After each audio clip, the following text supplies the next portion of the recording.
Major Prophet Tom Chacha of King's Prophetic Church invites you to the Sunday service for praise and worship, prayers, and many more interesting and engaging activities.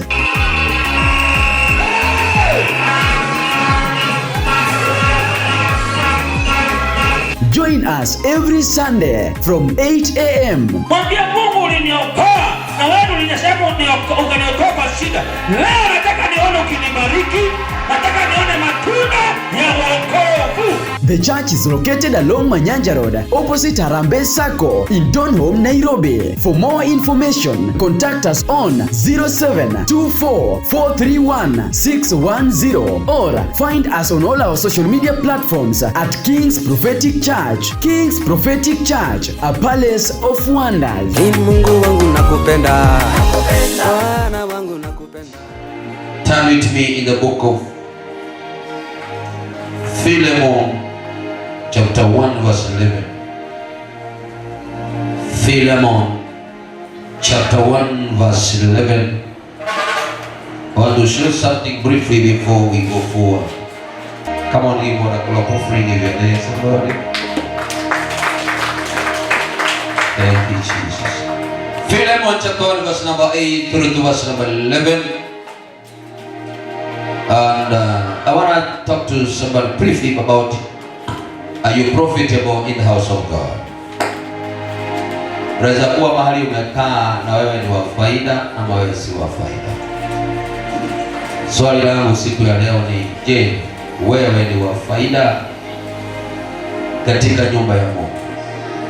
Je, wewe ni wa faida popote ambapo ulipo? Unaweza kuwa kanisani ukawa mtu wa faida kiasi kwamba hata mbingu zikakutetea. Praise God. Sema amen. Uliza mwenzako, je, wewe ni wa faida kwa nyumba ya Mungu? Salimia mtu kwa mkono, muulize, wewe ni wa faida kwa nyumba ya Mungu? Na kujibu nini? Kuna watu wameokoka lakini ni hasara. Hata Mungu anapowaangalia anasema hawa hapana. Na kuna watu wanafanya kwa nyumba ya Mungu ni faida. Hata sipokuja kwa ibada mbingu zinasema hapana, kuna kitu kimeharibika mahali. Haleluya.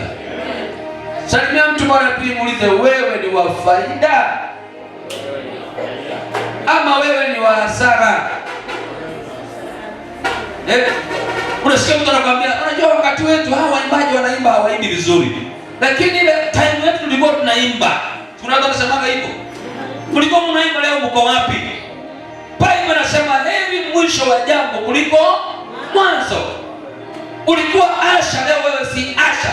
Bwana uliacha. Kuna watu mtakuwa na maswali magumu mbele za Mungu.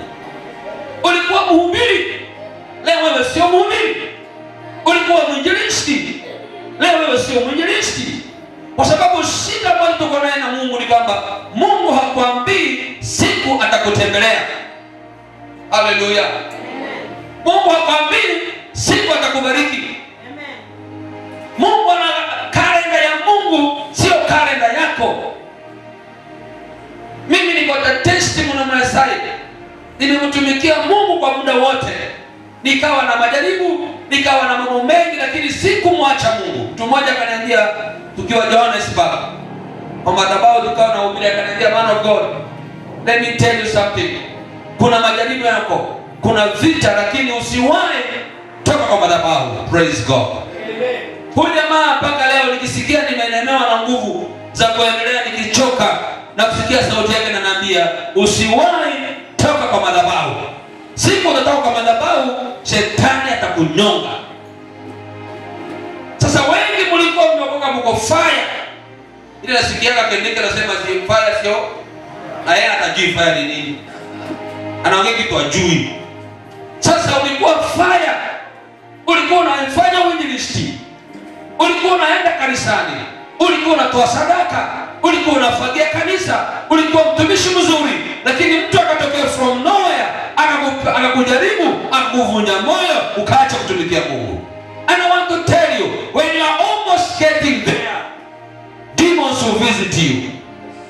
Wakati umekaribia kushinda vita, sio Mungu atakutembelea, si malaika atakutembelea, ni shetani atakutembelea, kwanza kujaribu aone kama unamsimama. na wengi mmeanguka mtihani. Are you profitable in the house of God? Cannot testify about you and say, surely this is my son, this is my daughter. Wengine wenu mkipitia majaribu kidogo tu una backslide, unaacha kuomba, unaacha kwenda kanisani, unachelewa kwa ibada. Wengi mnatafuta pesa sana kuliko kutafuta Mungu. Maandiko haijasema tafuteni pesa maadamu unapatikana. Yesu akasema tafuteni Mungu maadamu unapatikana. Pe Yesu makofi mazuri, haleluya. Sasa tumegeuza tunatafuta pesa kuliko nani? Mungu. Biblia inasema tafuta kwanza ufalme wa nani na haki yake, mengine mtafanya nini? Pesa mtaongezewa, praise God. Husband utaongezewa, praise God. Wife utaongezewa. Everything around you is an addition. But first, with one condition, seek first the kingdom of God, and the other things shall be added. You're looking for money, seek the kingdom. Money will follow you. Are you going to say amen? You're looking for a wife, seek the kingdom. Wife will come on your way. Hallelujah. Wengine mlikataa kutafuta mfalme ukatafuta bibi. Baada ya kutafuta wewe wife amekuwa knife. Amekuwa ni knife. Anakatakata wewe kila siku.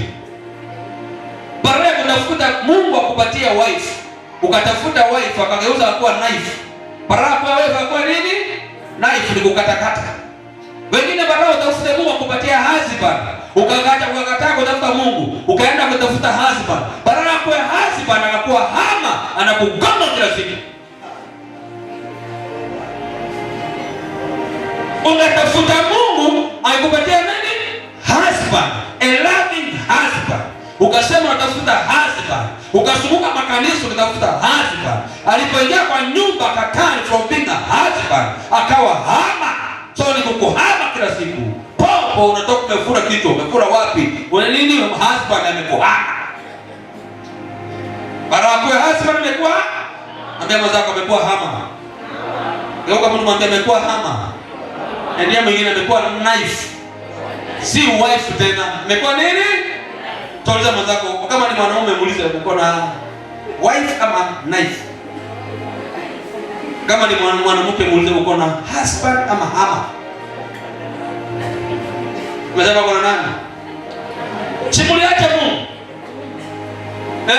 Wewe unasema ndio uko na boyfriend. Bado kama ibada unaenda date. Sunday unaomba mimi. Si kwa mgongo mimi kumwambia mimba mgongo anakuambia hiyo sio yangu. Tafuta ndiye kupea. Anakimbia. Unabaki na mzigo mwenyewe. Niona mtu mmoja kwa TikTok kama mwingine hapo na mimba. Ana dansi kwa mimi ndio. Sasa kumbafu mwingine kwa TikTok akasema, mama ana dansi hiyo mimba si hajatoa bwana wako amekuwa na boyfriend. So anaonyesha boyfriend kwamba hata kama umempea mimba bado Yesu ni Bwana. Anamfilisha. Nikasema wewe ameandika ametoa ufunuo ni ukweli. Hata kama nimekuacha kwa mataa, mwambie bado Yesu ni. Kwa sababu niacha kwa mataa hata mimi sasa sasa hivi na sisi Yesu. Kama kuna jamani niachana siku moja tunaenda kula kwa hoteli. Sijaisahau hiyo kitu. Tukakula tukamaliza akatoka hivi kwa rekodi akaniacha kwa hoteli akaniacha bili. Nakumbuka tu hapa center. Nakumbuka vizuri zaidi sawa. Sasa jana anapiga simu ananitafuta akapewa namba ya ofisi. Kupiga kwa ofisi. Sasa akamwambia nikusaidia namna gani? Akasikia uchungu. Akapiga brother yangu. Sasa kaja siku hizi simu amejifanya mdosi. Nitasema secretary anasema nikusaidia namna gani? Sawa. Uliniacha kwa mataa. Sasa ongea na nani? Secretary. Wewe ongea na mimi tena. Na wewe wanaokuacha kwa mataa, Mungu atakubariki tu. Basi utaongea na sekretari wako. Hawataongea na wewe maana Mungu akisema ndio, hakuna pepo itasema hapana.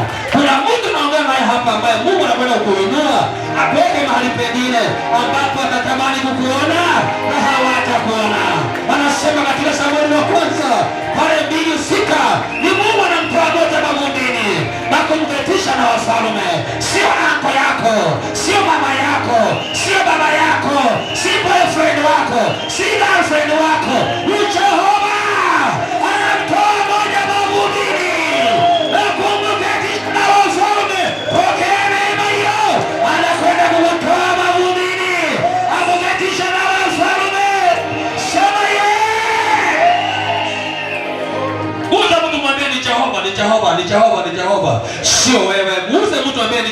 anainua.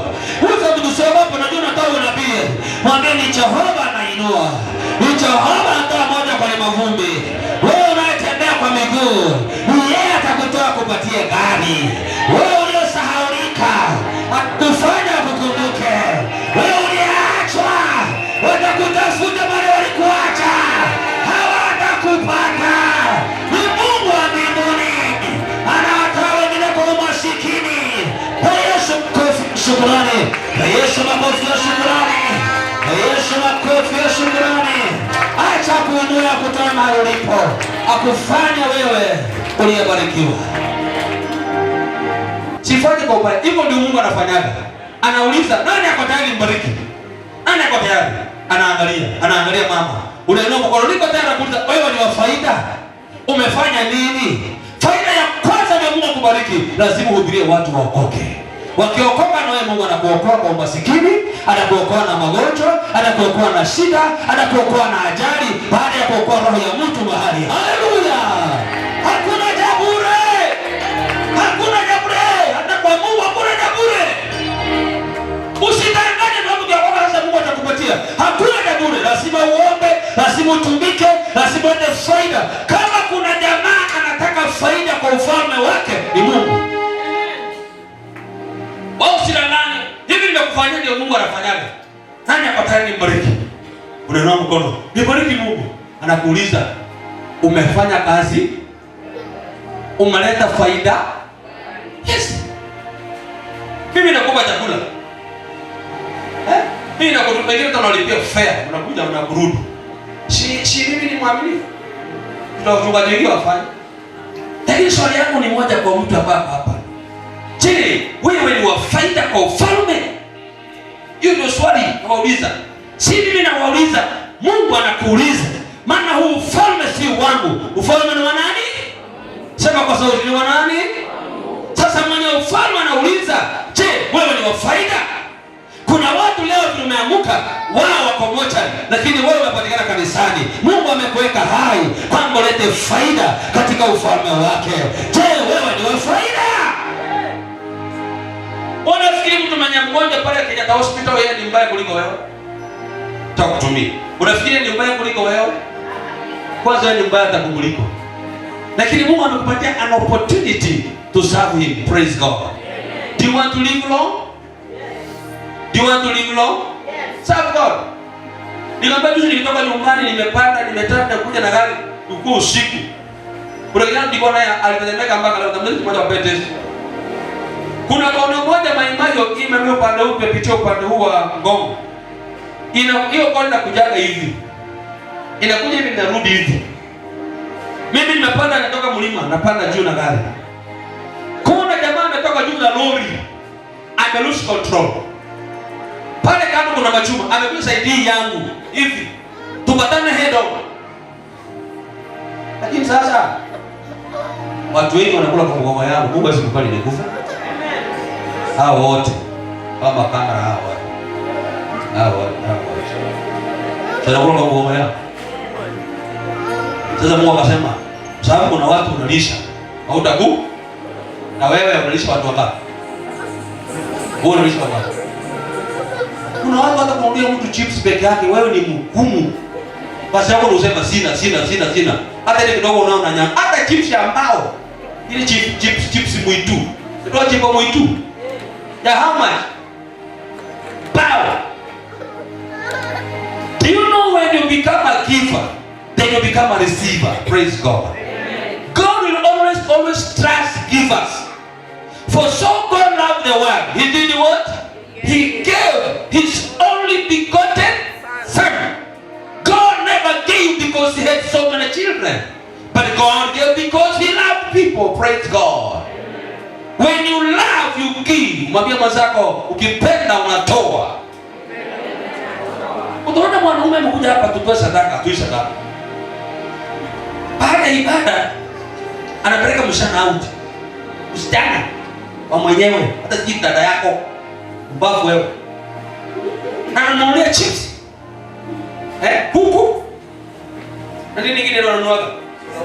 Soda. Kaka ice cream juu yake. Yule mwanaume anauza vitu zote ni how much? Na kwa hao macho yako mnakuaga, mlikuwa hao mashema. Si mnapewa mnanuliwaga. Imekula kama ngapi sasa? Kama ulikula kama imekula kama 1,000 na kitu, si ndio? Ama 1,000. Alafu mwanaume mzima amekaa na kunywa maji moto. Mimi nikupeleka au mimi nikikununulia kuku, tukule wote pamoja. Kama unanipenda tukule pamoja. Kwa nini ukule mimi nisikule? Mwanaume anakunywa maji na katuti pik na kudanganyilia kwamba amekula nyama na hakuna nyama. Ndipo anamwambia, "Wewe ukuli?" Mimi nimeshiba. Hajashiba, ni pesa hana. Na kumbuka ibada hakutoa sadaka. Alisema hana nini? Sasa swali, unapenda Mungu au unapenda huyu boyfriend? Girlfriend? Unapenda nini? Huyu girlfriend anakulinda. Huyu anakupeleka anakupatia baraka. Fungu la Mungu watu watoi. Kwa sababu anapeleka boyfriend kwa asili girlfriend. Na swali langu ndio ninauliza. Kwani nyinyi wanawake mnulii kwa wanaume? Kwani wanaume pia wananunua? Mtu aniambie jibu. Nauliza aje? Mbona nyinyi mnulii wanaume? Kwa nini wewe? Nataka leo tujue ukweli. Kwa nini wanawake mnulii wanaume? Kwa nini?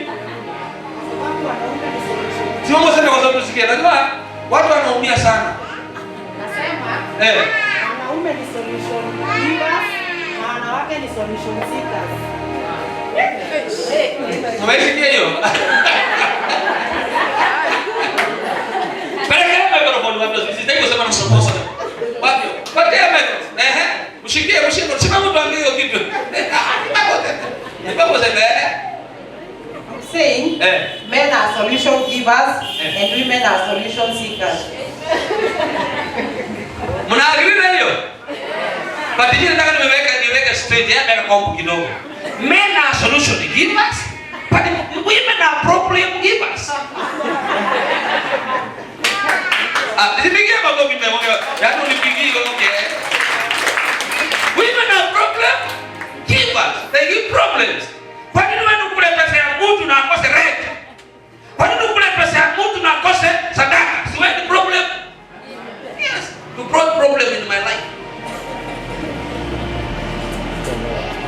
So women are seeking solution from where? From men. I don't think that anaongea ukweli kwa sababu women now. But you see, let me tell you, hajaongea ukweli. Okay, hiyo ni akili yake. Kwa sababu men can never give you a solution. The only person who can give you a solution is yes. So seek the Lord, don't seek men, because men they have more problems in your life. Mwanaume ukipata kufanya makosa na kutuanga. Sana kutuanga. Ukifanya makosa sana kutuanga. Ndio wanaona. So swali yangu ambao Mungu anauliza leo mchana wa leo, are you profitable? Je, wewe ni wa faida? Hebu angalia mtu kama macho kuuliza swali. Je, wewe ni wa faida? Anasema nini? Amesema nini? Alafu tuulize dada kwamba wewe ni wa faida kwa Mungu. Ni nini umefanya kwa nyumba ya Mungu leo? Kama Hezekia, aliambiwa Hezekia unakwenda kufa. Akasema Mungu angalia kazi ninayoifanya ili nisife. Praise God. Tumpe Yesu makofi.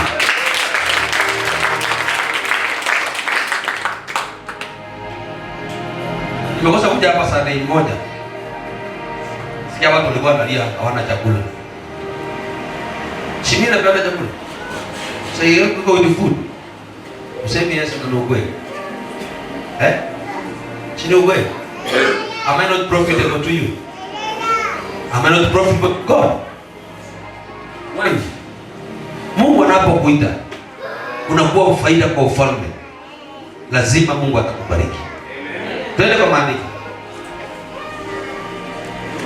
Ni wewe wakuabudiwa, ni wewe. Ni wewe wakuabudiwa, ni wewe.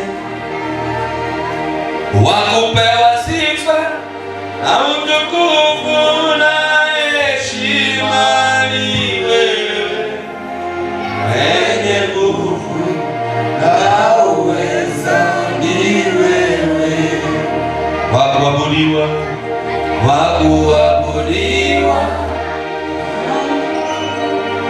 wewe mwenye nguvu, aweza ni wewe. Oh, wakupewa sifa na utukufu na heshima ni wewe, mwenye nguvu, aweza ni wewe. Wakuabudiwa Yesu ni wewe, mwenye nguvu, aweza ni wewe. Philemon chapter number 1 verse number 8. Philemon, kama unajua Philemon, Philemon ni script ambayo iko pale mwisho kabisa. Philemon chapter 1 verse number 8 nasema, wherefore though I might be much bold in Christ to enjoin thee that which is convenient. Verse 8, verse 9. Yet for love's sake I rather beseech thee, being such an one as bold aged, and now also a prisoner of Jesus Christ. Verse 11, verse 10. I beseech you for my sons Onesimus, whom I have begotten in my bond. Hallelujah. My whom? My son. You unakutaka kama umeokoka na una spiritual father, you have a problem. Anasema my son Onesimus. Ukiangalia vizuri hapa, Paul anatetea mtoto wake wa kiroho. Kwanza alikuwa amemfukuza huyo mtoto. Angalia mstari wa 11 anasema nini? Which in times past was to thee unprofitable, but now profitable to thee and to me. Praise God. Kiswahili anasema nini? Paulo anasema mstari wa 10, na kuishi kwa injili ajili ya na kusihi kwa ajili ya mtoto wangu niliyemzaa katika vifungo vyangu, yaani Onesimus, ambaye zamani alikuwa hana faida, bali sasa anafaa. Alikuwa hafai, bali sasa anafaa sana wewe, mimi pia. Bwana Yesu asifiwe. Huyu jamaa anaitwa Onesimus. Sema Onesimus. Sema kwa sauti. Sema nikusikia. Onesimus alikuwa spiritual son wa Paulo. Haleluya. Sasa akawa na mchezo, akawa hafanyi kazi, akawa hayuko profitable kusoma pale juu. Paulo akamrudisha kule walikuwa wametoka katika injili. Akasema Onesimus, you have failed me. Wewe enda. Onesimus akaenda katanga. Akasema heri kwa baba yangu, nataka nirudi nimwone, niongee naye, nione sasa. Aliporudi Paulo akamwambia, akampa kazi. Akasema shika hii kazi sasa. Akafanya na Paulo. Sasa alipofanya akafaulu. Paulo akamtuma mahali, akawaambia wale watu pale kwa amemtuma Mwanza, akamwambia wakati ule mlimuona Onesimus alikuwa ni hana faida, afai, lakini sasa anafaa na ni wa faida kwangu na kwa Mungu. Bwana Yesu asifiwe. I wish ungekuwa wa faida kwa Mungu na kwa nabii wa Bwana. Haleluya. Na kuambia tuwe wa faida. Praise God. Ukiwa wa faida lazima Mungu atakumbuka maisha yako. Haleluya. Sasa Onesimus alikuwa wa faida. Paulo akasema huyu jamani wa faida kwangu na kwa Mungu. Praise God. Swali kwako mama, ndugu uliyekaa hapa, je, wewe ni wa faida? Jiulize hilo swali. Nakupatia sekunde moja jiulize. Ndio umeokoka hata kwenye company. Mimi niko na company, niko na wafanyikazi. Mfanyikazi yeyote ambaye si wa faida, mimi nafukuza. Sasa nafukuza. Toka. Wewe. Nani wa faida? Kampuni yako? Tena kubwa sana. Unaona? Ninapeana mfano tu. Hata kwenye kampani. Kama mtu sio wa faida, utakaa naye kwa kampani yako. Tuongea kwa Mungu. Nataka nikupe mfano ndio kwa sababu wengine hamuelewi. Sasa Mungu ndio mdosi wetu, praise God. Sisi ni wafanyakazi wa nani? Wa Mungu. Sema kwa sauti, wa nani? Nataka leo hao vijana wanafanya kazi wa kampani ya Media Services. Hao makamera hao na wengine wamekaa hapa. Sasa mimi ndio nani? Ndio bosi wao. Kama vile Mungu wetu. Mungu si dada yetu, kaka yetu, Mungu si ndugu yetu. Mungu ni baba yetu. Praise God. Tunapoomba na kumwambia Baba yetu aliye juu mbinguni. Hamwambii Mungu kijana, Mungu sio kijana. Mungu sio msae. Mungu ni baba. Unamrudisha Yesu sasa. Tangu lini Yesu alikuwa seremala? Amekuundia viti vingapi? Amekuundia meza ngapi? Yesu ni mfalme wa wafalme. Yesu ni baba. Yesu ni kiongozi.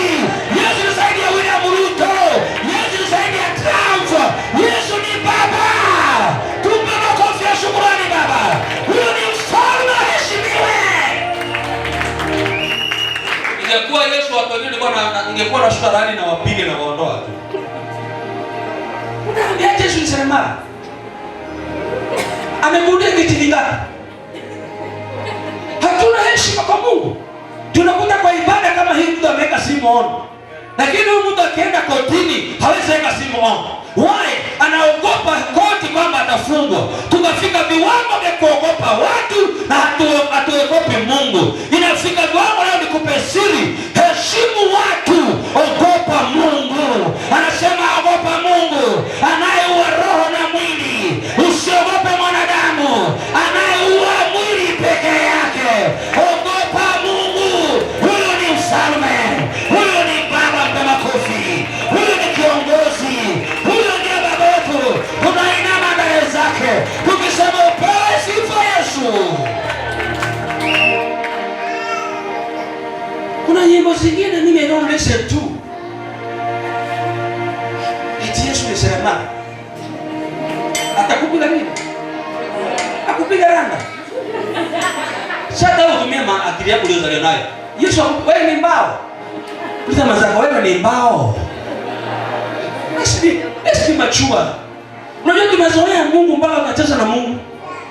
Unaona mtu anaogopa bosi wake lakini haogopi nani? Na Yesu akasema usiogope anayeua mwili peke yake. Haleluya. Ogopa anayeua mwili na nini? Na roho. Sasa Mungu anakuuliza umekaa hapa. Je, wewe ni wa faida? Uliza mwanzo wewe ni wa faida. Anasema nini? Yeye ni wa faida. Na wewe ni wa faida. Haya anasema nini? Haya muulize umefanya kazi gani kwa nyumba ya Mungu? Apart from kuweka ukiti joto, muulize unafanya kazi gani? Ongea na huyo mtu bwana, mimi sipo naongelea. Ongea na yeye muulize kwa kujibu. Muulize na wewe akikuuliza naye muulize na wewe unafanya gani? Umeleta faida gani? Hata mshirika hata mmoja hujawahi leta. Hata Biblia huna. Ukiwa nayo unaweka ndani ya karatasi ya safari. Watu washauri wanaenda kanisani. Unauliza unaenda wapi? Naenda hapo kwa shop. Na unaenda church. Mnaonea Mungu haya. Hamuongee habari za Mungu. Wengine wakati uko na shida ndio unakuja kwa ibada. Wakati hauna shida unakaa unasema naenda kazini. Sunday unafua manguo. Hatuna hofu ya Mungu. Onesimus anaambia wewe, Onesimus. Let me tell watu wa Mungu, kama kuna mahali unaweza ukapata msaada ni kwa nyumba ya Yehova. Kweli. Wale watu mko hapa wengi nawapatia mpaka chakula mpaka pesa. Nilikuwa naangalia. Tuko na relationship, tuko na wewe ndio how do you call it?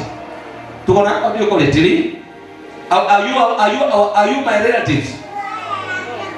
Yeah? Hii ni maretifu wangu. Chakula inawapatia hata mamangu simpatii. Support ambaye nawapea hata mamangu sijampea.